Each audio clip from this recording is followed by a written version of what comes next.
Hello. On behalf of the Mountain Plains Regional Disaster Health Response System, I'd like to welcome you to this fourth in our series of Be Nice presentations on weapons of mass destruction. This is part 2 of our chemical presentation.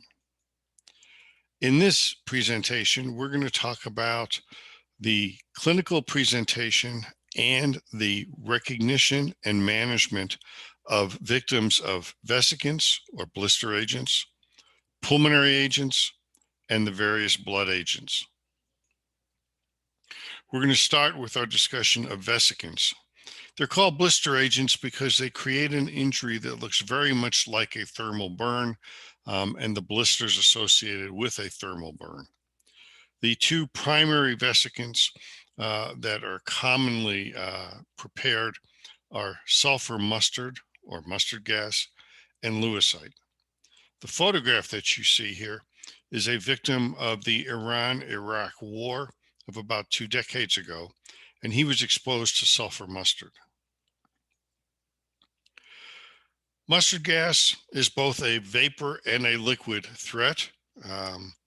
It is an interesting chemical in that once you are exposed to this chemical, there is a latent period between the time you are exposed and the time effects become apparent. And in fact, that latent period can be a matter of hours. 6 to 8 hours is very common. The other issue with mustard gas is that it has systemic toxicity. And that is much like radiation, which we'll talk about what those signs and symptoms are in just a minute. The photograph you see in this image is also another victim of the Iran-Iraq conflict exposed to mustard.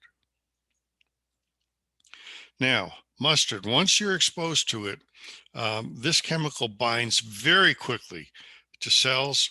It damages DNA, leading to cell death. The photograph that you see is a U.S. military worker working at a chemical depot, accidentally spilled a little bit of mustard that he was working with that went between the shoelace holes of his boot.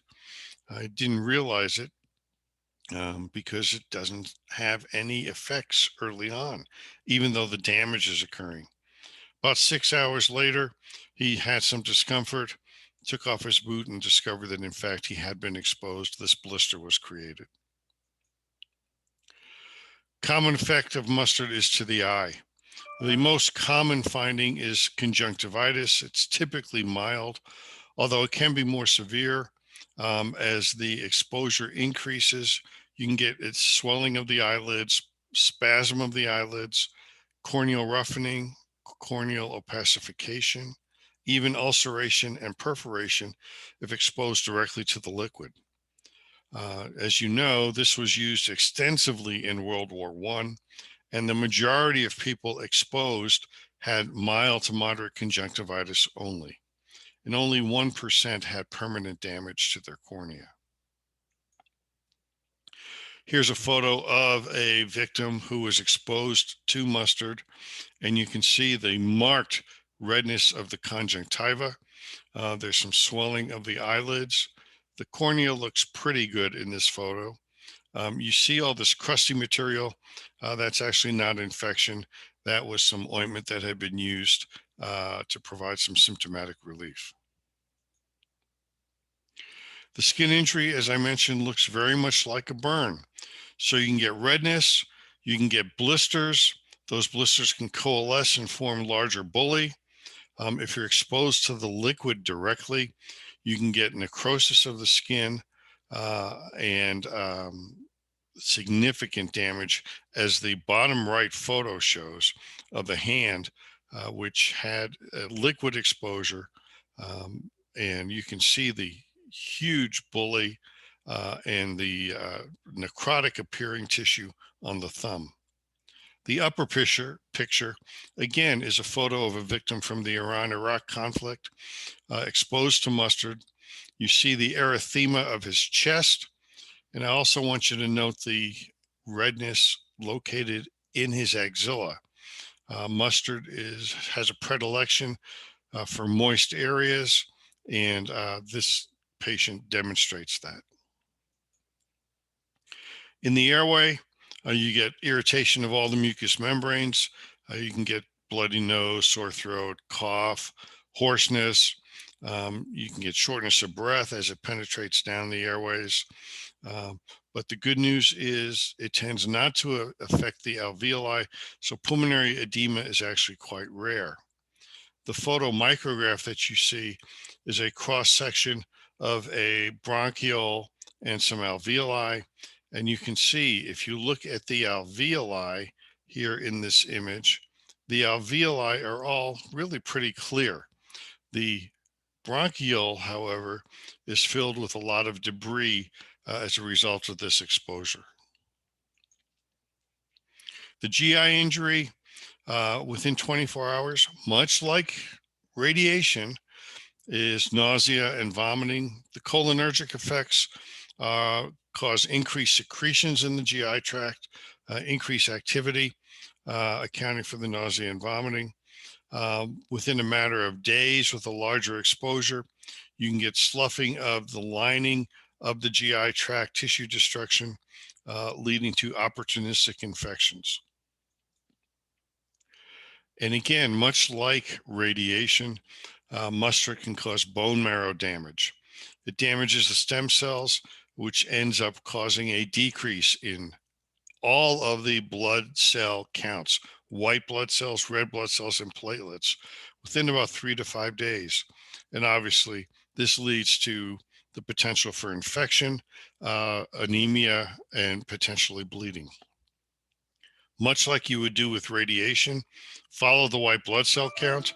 If it drops below 200, this is a victim who's had a critical exposure and survival is unlikely. If it stays above that, there is a chance for survival. Skin treatment. Decontamination should be done as quickly as possible upon exposure. If it's not done within a matter of minutes, the damage to the exposed individual is done. It's there, it's going to proceed. Okay. So decontamination will not change the findings that that individual will have over time. What it will do, however, is prevent cross-contamination and prevent caregivers from being exposed. The skin itself is treated symptomatically with antibiotics, irrigation, pain medication as necessary. And it's important to remember, this is not a thermal burn.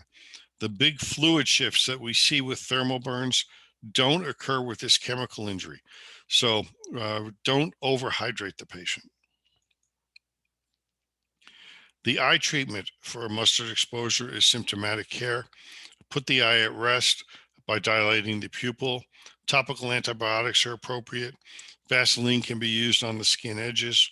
And then steroids are used to decrease inflammation during the first 24 hours. Airway treatment, again, mostly symptomatic. Cool mist, cough suppressants as necessary. Be sure the patient maintains an adequate oxygenation.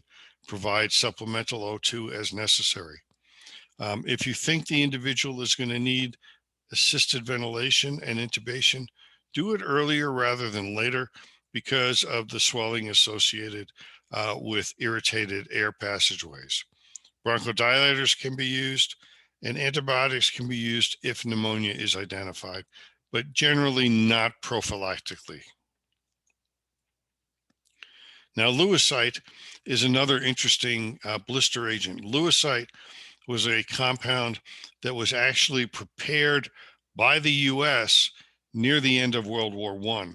It had been loaded on transport ships to be taken to the European theater of war, but the conflict ended before it could actually be deployed. Lewisite, unlike mustard, causes immediate irritation upon exposure. So eyes, skin, airways, all are going to be irritated once it's exposed. Exposure to the liquid, again, can cause tissue necrosis and increase capillary permeability. The good news, perhaps, about Lewisite is there are no bone marrow effects. So, exposure to Lewisite, decontamination is warranted. And the really good news about Lewisite is that there is an antidote for it called British anti-Lewisite that helps deal with the systemic effects. Other than that, care is supportive. So, summary for the vesicants. They damage all of the mucous membranes, the respiratory system, skin, etc. Mustard, very fast acting. The symptoms are delayed. There's no specific antidote. Lewisite, also very fast acting, but the symptoms are immediate, so decontamination is beneficial. And there is an antidote for Lewisite. And for both, if you recognize that you've been contaminated, decontamination should occur absolutely as soon as possible. Okay, the pulmonary toxicants. These are all chemicals that are commonly found in industry. They all have a very similar presentation in that they cause life-threatening pulmonary injury. They all can have delayed effects, and they all are treated supportively. The agents that we're talking about are phosgene, chlorine, and ammonia. Now, the target of the toxicity varies depending on how water soluble these three agents are. Those that are water soluble, highly water soluble, really get absorbed by the moisture in the upper airway. So the upper airway becomes the primary target. And our example of this is going to be ammonia. Those that are poorly water soluble basically can get inhaled down deep into the lungs. And so the target there is the lungs. And those that are moderately water soluble will affect both the airway and breathing. Moderately water soluble agent, chlorine. Poorly water soluble agent is phosgene. This is a graphic, again, just showing where the target of injury is. With ammonia, it's the upper airway. With chlorine, it's both upper and lower airways. And with phosgene, it's primarily the lungs. Now, ammonia, everybody knows what ammonia smells like. Colorless, highly water soluble. When ammonia reacts with water, it produces ammonium hydroxide, which is an alkali. It has that very pungent odor, and it's widely used in industry. So it is, frankly, out there a lot. It's traveling down our highways, down our railroads every day. And you can see it's used to make fertilizer, explosives, dyes, plastics, etc. The highly concentrated form is anhydrous ammonia, and that has a pH greater than 12. The stuff we have in our homes is really quite dilute, has a pH less than 12.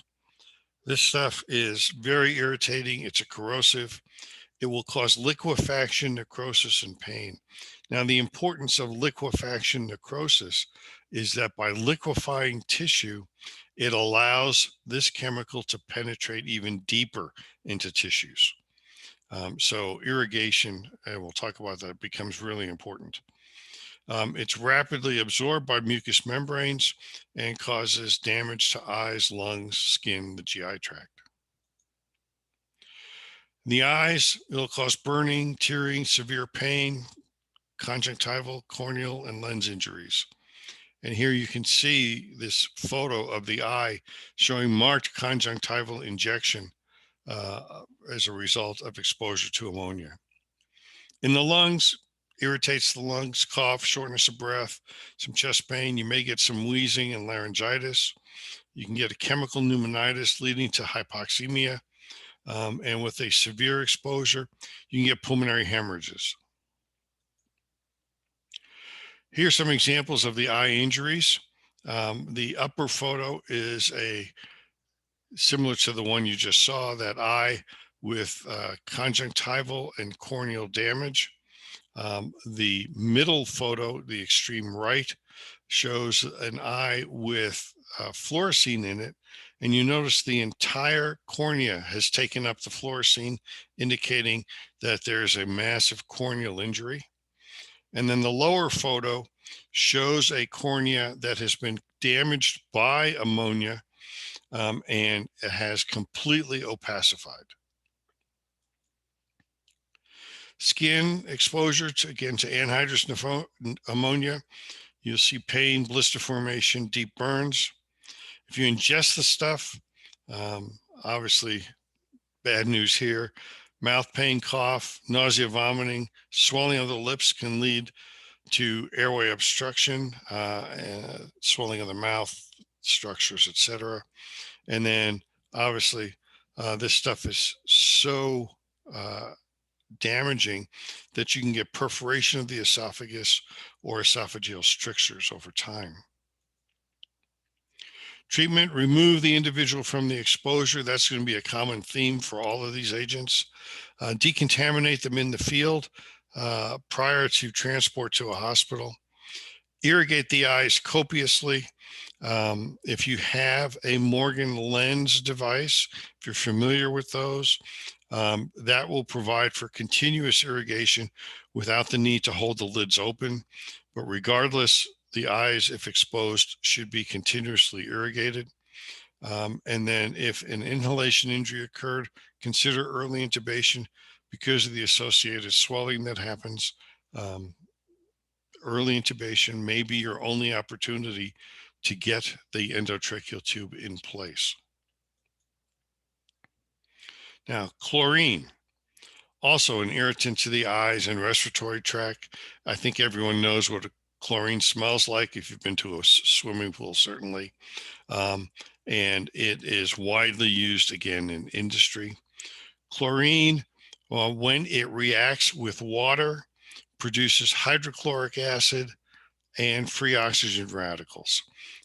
This combination is 30 times more irritating to the lungs than hydrochloric acid alone.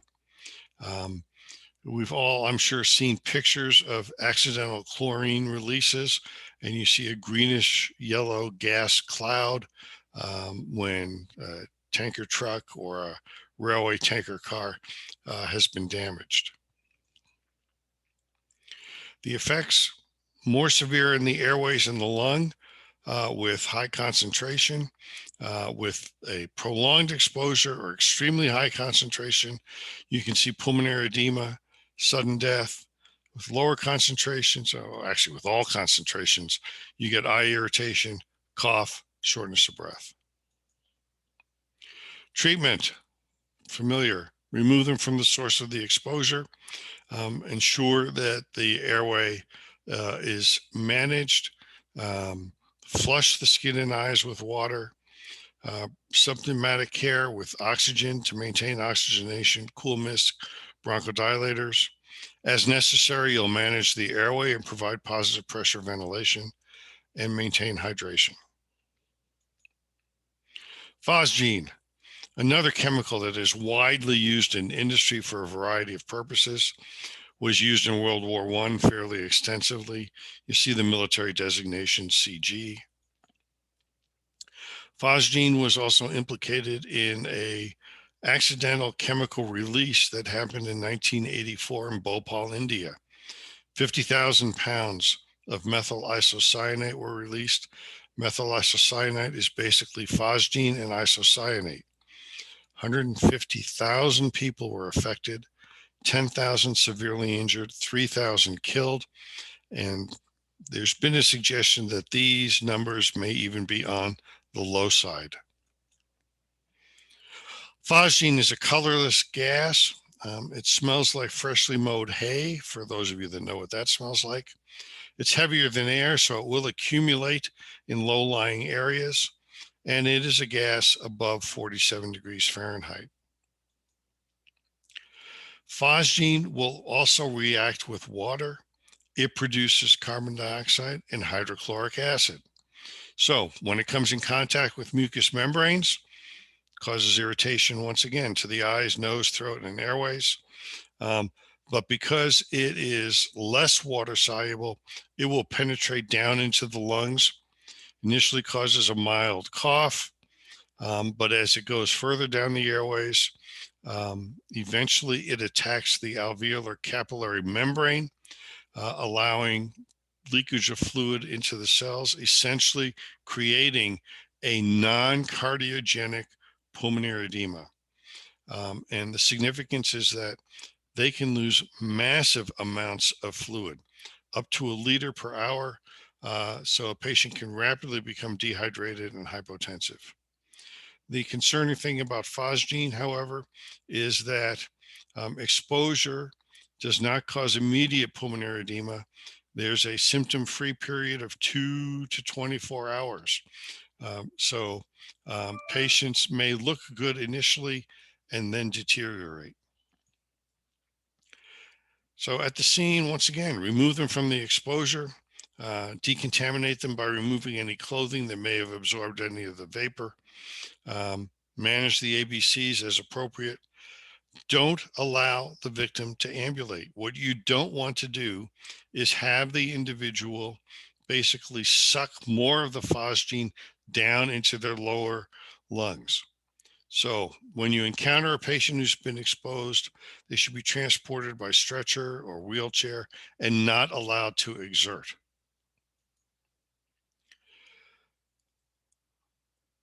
Oxygen saturation monitoring will be helpful in terms of assuring that their oxygenation is adequate and recognizing deteriorating pulmonary status. In the hospital, same thing, no exertion. Watch them, and frankly, because symptoms are delayed, these patients, if the exposure is known, should be observed for a minimum of 12 hours. Okay. And then once they become symptomatic, or if they present symptomatic, the treatment is for non-cardiogenic pulmonary edema. And while with standard pulmonary edema, you would treat them with by withholding IV fluids. In this case, they're putting out a ton of fluid into their lungs. You're going to need to give them fluid, bronchodilators, and you may have to provide positive pressure ventilation and intubation. So, summary for Phosgene: it's toxic to the lungs, damages the alveolar capillary membrane, leading to non-cardiogenic pulmonary edema, massive fluid loss. Also causes irritation of all the mucous membranes over time, and symptoms are delayed. So patients have to be observed. And again, they should rest, not exert for a period of time. Now let's talk about the asphyxiants, also referred to as the blood agents. These are essentially compounds that include cyanide in its various forms and hydrogen sulfide. All of these interfere with oxygen utilization at the cellular level. All of them interfere with aerobic metabolism in the mitochondria. So that means that the victim actually has lots of oxygen in their blood. If you were to measure their oxygen saturation, it's going to be normal, 100%. The problem is they can't use the oxygen that's there. Cyanide has a military designation of AC. It is both a vapor and gas.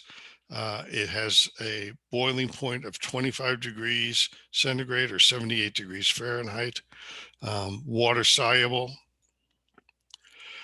As many of you probably know, it has the odor of bitter almonds. Some people think it smells like peach pits or burning rope. But it turns out that the ability to detect that odor is genetically determined, and only about 50% of the population can do so. Now, let's talk about detecting any chemical agent using your nose.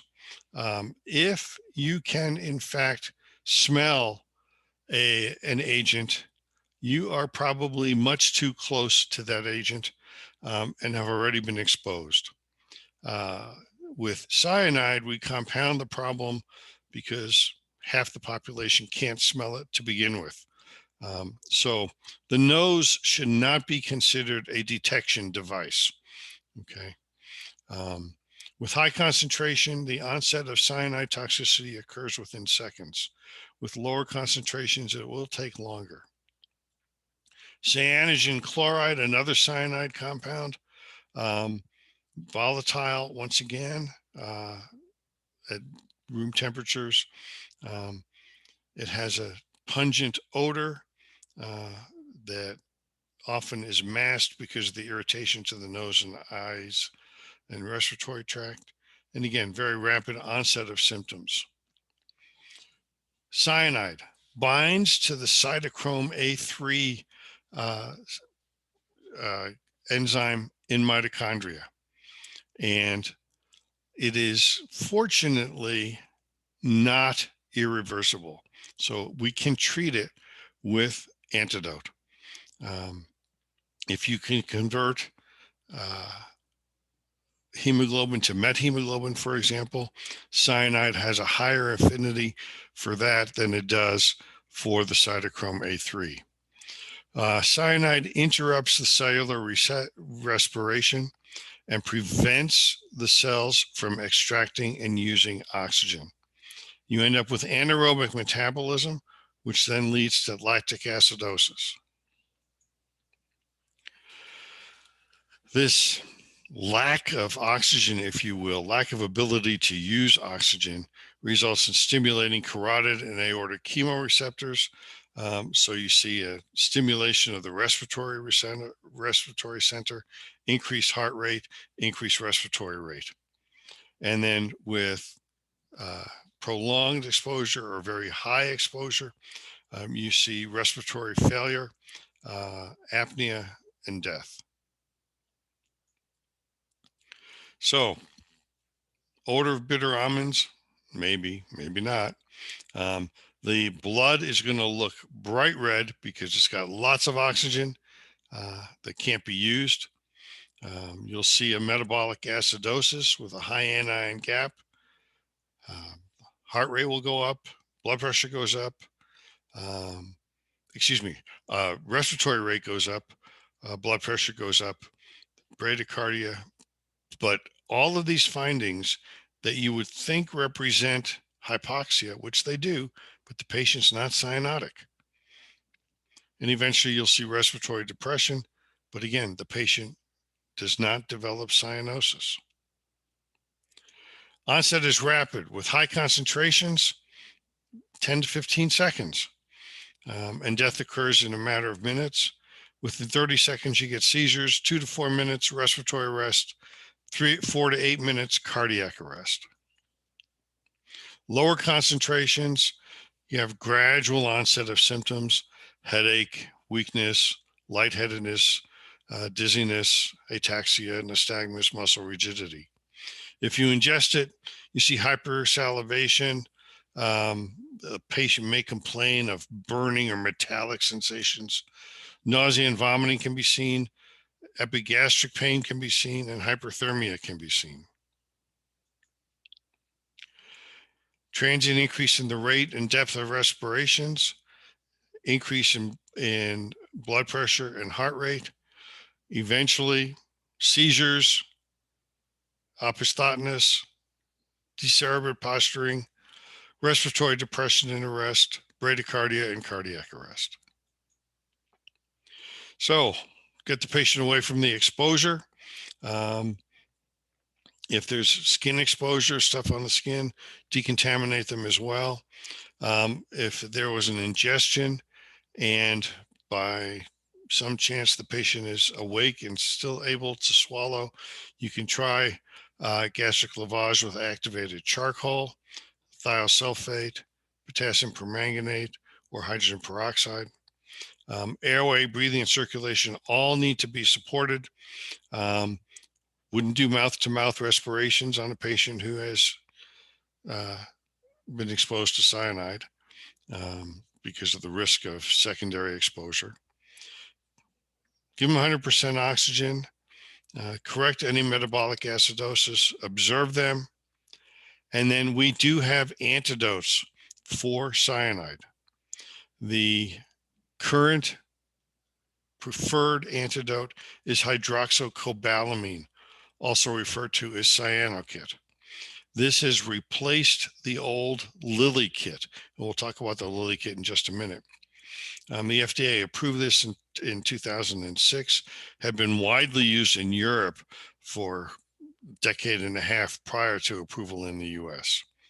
Hydroxycobalamin binds with cyanide to form cyanocobalamin. Cyanocobalamin is vitamin B12.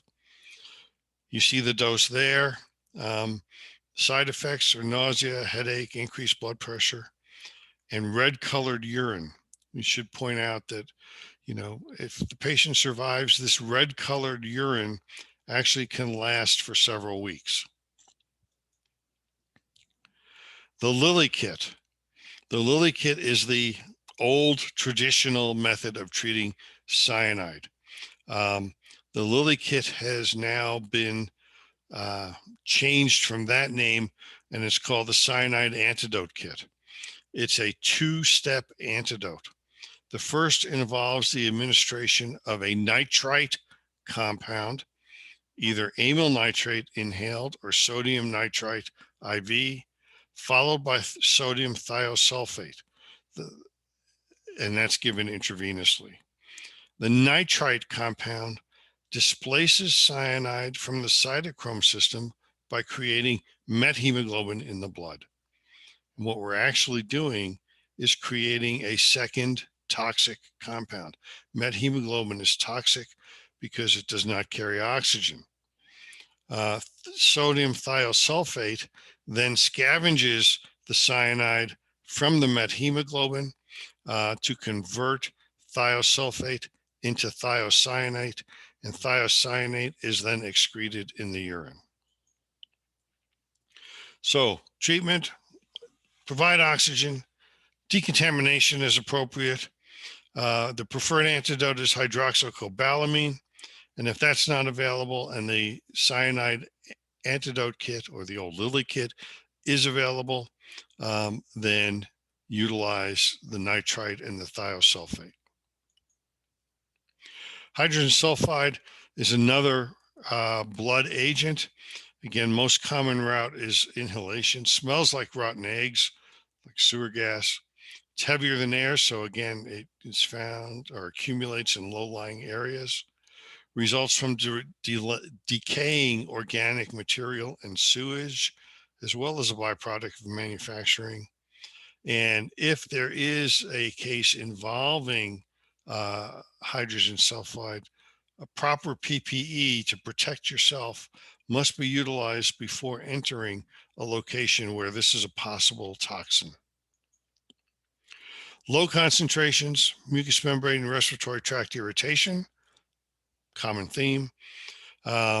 Nausea, headache, tremors can happen as concentrations increase, seizures, loss of consciousness, respiratory arrest, and death. And this is very potent stuff. Just a high concentration and 2 breaths are enough to knock you down. Treatment for this, again, termination of the exposure, remove them from the area. Again, you have to be totally protected yourself if you are the responder at the scene. Okay.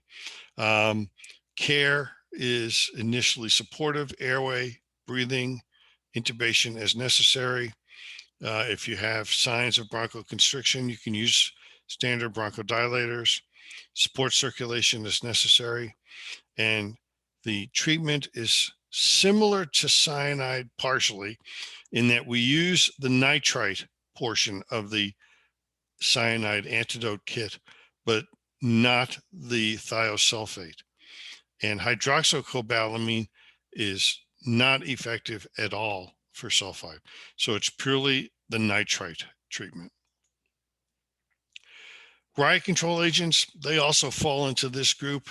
They're irritating agents, tear gas, pepper spray, etc. They're lacrimators that cause tearing, irritation of the eyes, irritation of the airways, burning of the skin. And as you know, care is primarily supportive. The eyes can be irrigated for comfort, but there's not a whole lot that's done for these. So summary, vapor exposure. Nerve agent symptoms develop suddenly. Mustard and Phosgene symptoms are delayed. Ambulatory victims, for the most part, require minimal intervention. If it's Phosgene, they'll need to be observed. There's a risk and concern for secondary contamination. So recognize that, perform decon. Many of these agents require airway management. We have antidotes for the nerve agents, for cyanide, and for Lewisite. Liquid exposure, symptoms for some of these can be delayed for some time, so the patients will have to be watched. The secondary contamination risk is very real, so remove clothing and decon them, and then antidotes as appropriate for the agent. And something I just want to mention is a new product on the market called Reactive Skin Decontamination Lotion. RSDL has been approved by the FDA. It's a sponge. You see it in the right-hand picture. And it is meant for localized areas of exposure, localized decontamination. It removes and neutralizes many of the chemical warfare agents. You see the list here, you notice it includes the nerve agents, it includes mustard, it includes T2 mycotoxin, which we haven't yet talked about, but we will. The way you use this product is recognize that possible contamination of the skin has occurred, open up the package, using the sponge, wipe the area down, allow the RSDL compound to remain on the skin for about 2 minutes, and then wash it off. Prolonged exposure to this compound is not recommended, and it is not recommended for whole body decontamination. It's for localized exposure. So for example, had that US chemical weapons worker who got the mustard onto his leg recognized that it happened, using RSDL would have been the ideal way to attempt to decontaminate himself and prevent that blister on his leg from occurring. So, as was famously said, the only thing we have to fear is fear itself. Casualties of chemical weapons, if they are alive at the time of contact, they have vital signs, if they can be recognized for what the likely agent is, and appropriate intervention provided with responders taking the appropriate precautions to protect themselves, these patients all have an excellent chance of survival. Thank you, and hope you'll join us for some of the additional modules that we've prepared.